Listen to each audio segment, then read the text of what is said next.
And decisions are based on data, and the quality of the data needs to be great in order to make a great decision. Otherwise, a human being cannot do it either. I see that a lot in my role, that everyone is struggling with data quality.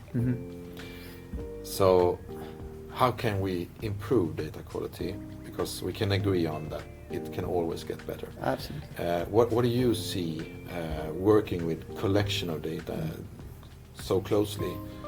What can be make it more efficient, more effective, improve quality?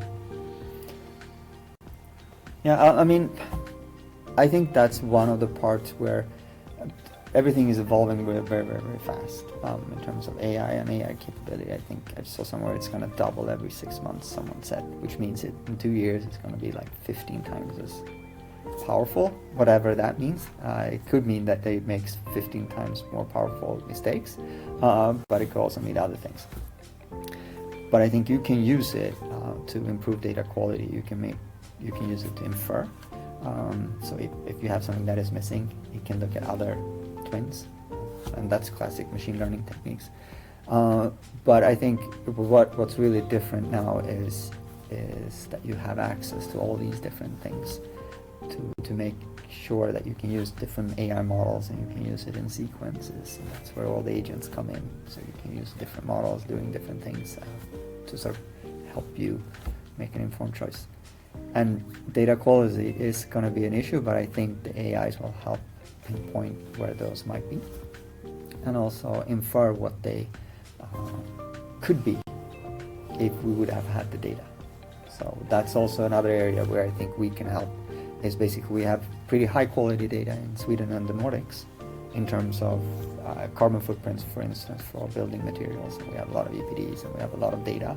The industry as a whole still needs more and needs to make better decisions, and it needs to be sort of disseminated all through the value chain. But in a lot of other parts of the world, you don't have that data at all. So I think we can use agents and AI to sort of infer what the carbon footprint would have been if that piece of thing would have been constructed in Somalia instead of in Stockholm.